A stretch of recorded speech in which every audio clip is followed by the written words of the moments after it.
Hai, selamat pagi. Perkenalkan nama saya Jordi Suryanto. Saya dari angkatan 2015 Strategi Komunikasi. Oke. Pada hari ini saya dan teman-teman saya akan membawakan tentang Project Culture Drink bersama dengan Leni Margareta, Michael Tri, dan Martika Sela. Mereka semua adalah angkatan 2017 ya. Oke, kita langsung aja ke next slide. Oke, jadi Culture Drink ini memiliki dua jenis produk ya.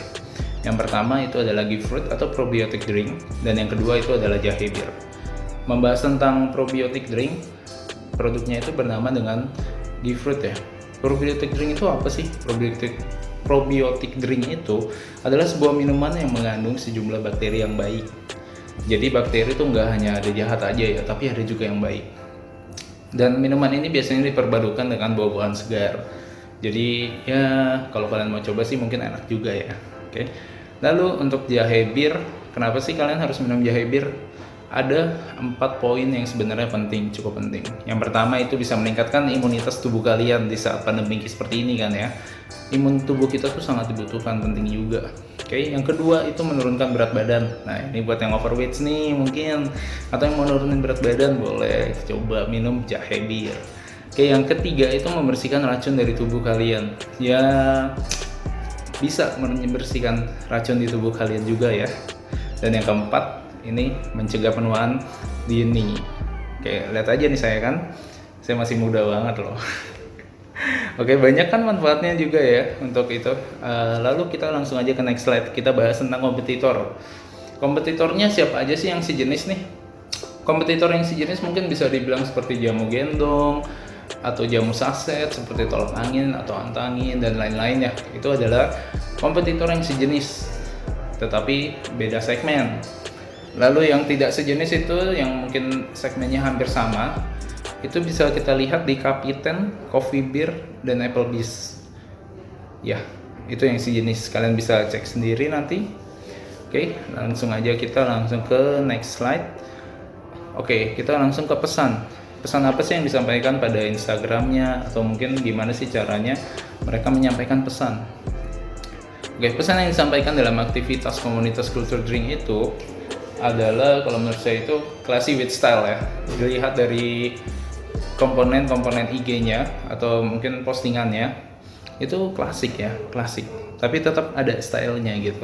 Cocok banget buat anak-anak muda yang zaman sekarang yang suka classy but style, with style gitu ya. Oke. Selain itu, kenapa saya bisa bilang kelompok kami bisa bilang itu classy with style? Karena dia juga menyarankan untuk playlist yang ada ya.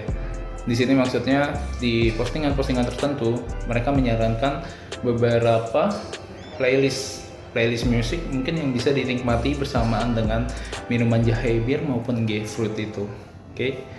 Dan mereka juga ada rekomendasi kayak pakaian yang mungkin asik digunakan pada saat kalian meminum minuman itu. Oke, langsung aja untuk next slide akan dilanjutkan oleh teman saya untuk target audience dan yang lainnya. Terima kasih. Target audiens dewasa muda dengan rentang usia 16 hingga 25 tahun. Kenapa targetnya dewasa muda? Karena pada zaman sekarang banyak sekali kaum muda yang sudah jarang mengkonsumsi minuman tradisional, contohnya seperti jamu. Target yang kedua, anak muda yang memiliki kepedulian terhadap daya tahan tubuh, terhadap kesehatan tubuhnya. Apalagi dengan adanya COVID-19 ini, kita harus menjaga daya tahan tubuh kita supaya tetap fit dan tetap kuat. Selanjutnya, anak muda yang suka dengan gaya hidup praktis, dengan mobilitas tinggi, anak muda yang memiliki komunitas, anak muda yang suka bersantai. Kekurangan dan kelemahan Instagram Culture Drink. Yang pertama, border kuning terlalu tebal sehingga nggak mengganggu penglihatan konten atau produk. Yang kedua, pemakaian warna tidak konsisten. Pada 3 postingan pertama menggunakan warna marun, sedangkan pada postingan selanjutnya menggunakan warna kuning, sehingga warna tersebut menjadi lebih dominan. Selanjutnya, motif border kurang variatif. Desain pada postingan feed Instagram kurang menarik dan isi kontennya juga masih terlalu sedikit. Nah, perbandingan Culture Drink dengan Kapiten itu adalah minuman segar perpaduan kopi, karamel, dan soda atau minuman yang berkarbonasi. Dan postingan di Instagram Kapiten itu juga tersusun sangat rapi atau tertemplate. Dan Culture Drink dan Kapiten ini sama-sama diluncurkan pada tahun 2019. Tapi followers Instagram Kapiten lebih banyak, yaitu 6.962 followers. Sedangkan Culture Drink itu 135 dan postingan Culture Drink cuma 25 dan postingan Kapiten itu 473, dan kita bisa lihat bahwa lebih aktif Instagram Kapiten dibandingkan Culture Drink. Itulah perbandingan antara Culture Drink dan Kapiten. Selanjutnya, aktivitas komunikasi digital. Tim melakukan analisis waktu posting Instagram Culture Drink pada tanggal 26 November. Pertama kali memposting di feeds Instagram sebanyak 3 postingan pada bulan Juli. Pada bulan Agustus, ada 1 postingan. Pada bulan September, 8 postingan, 5 postingan pada bulan Oktober, dan 8 postingan feeds pada bulan November.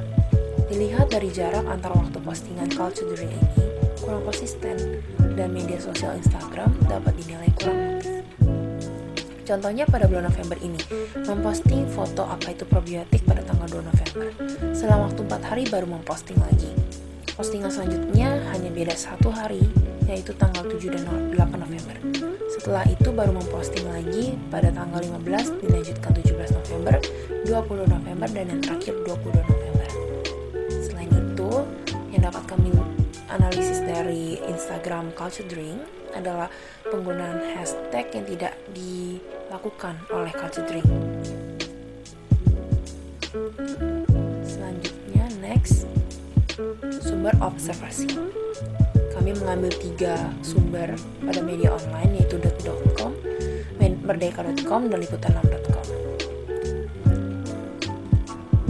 Hasil observasi yang kami teliti berdasarkan hasil pencarian berita-berita dari media online.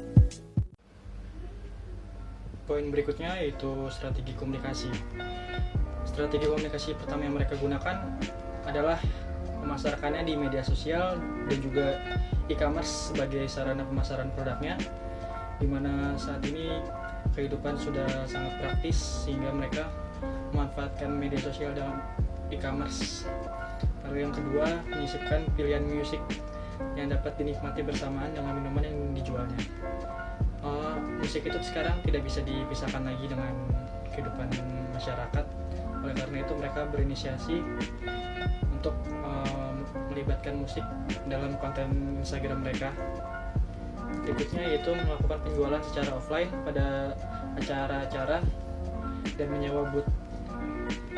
Contohnya, ketika ada kampus maupun sekolah yang membuat event, mereka terlibat ikut langsung nyewa booth lalu berjualan di sana memasarkan produknya. Itu cukup efektif kalau menurut kami, karena secara langsung masyarakat jadi tahu apa itu produk Culture Drink. Yang terakhir yaitu menggunakan Instagram Ads untuk meningkatkan brand awareness. Saat ini Instagram memang salah satu yang sedang digemari oleh masyarakat, terutama remaja, yang menjadi pangsa pasar dari Culture Drink ini, sehingga mereka memanfaatkan betul apa itu fiturnya dari Instagram Ads. Poin terakhirnya yaitu analisis SWOT. Yang pertama itu kekuatan atau strength. Salah satu kekuatan yang mereka miliki yang pertama adalah harga yang terjangkau. Dengan harga yang terjangkau, otomatis mereka dapat bersaing dengan produk-produk yang lainnya, baik yang sejenis maupun yang tidak sejenis. Berikutnya, dapat dibeli dengan mudah, karena saat ini masyarakat sangat gemar dengan berbelanja online, sehingga dengan kehidupan yang praktis ini mereka menggunakan e-commerce dengan media sosial sebagai sarana penjualannya. Kekuatan yang ketiga yaitu adalah memiliki beragam variasi rasa, di mana mereka menawarkan beragam rasa yang dapat dicoba oleh pasarnya. Berikutnya yaitu analisis kelemahan. Yang pertama, kurang diminati target pasar yang mereka sasar. Karena target mereka adalah anak muda, sedangkan anak muda itu tidak terlalu suka dengan jamu, sehingga ini bisa jadi salah satu kelemahan yang harus mereka hadapi. Yang berikutnya yaitu boros kuota, karena mereka itu berjualan secara online, sehingga mereka harus selalu aktif melayani para pembelinya, sehingga kuota yang harus mereka sediakan tidak sedikit juga. Analisis yang ketiga yaitu peluang pertama yang mereka miliki yaitu kompetitor sejenis yang tidak terlalu banyak, karena saat ini produk-produk tidak terlalu menyasar pangsa jamu, sehingga mereka bisa memiliki peluang lebih besar dalam berjualan. Lalu peluang yang kedua, tempat berjualan yang tidak berbayar. Karena ini makanya harga mereka dapat terjangkau. Mereka memanfaatkan betul bagaimana sedang boomingnya media sosial dan juga e-commerce. Lalu analisis yang terakhir yaitu ancaman. Ancamannya yaitu hanya satu kalau menurut kami. Namun ini benar-benar ancaman yang sangat besar, karena masyarakat saat ini lebih memilih jamu keliling karena mudah diperoleh serta lebih alami. Kami kira cukup sekian presentasi dari kami. Selamat malam dan terima kasih.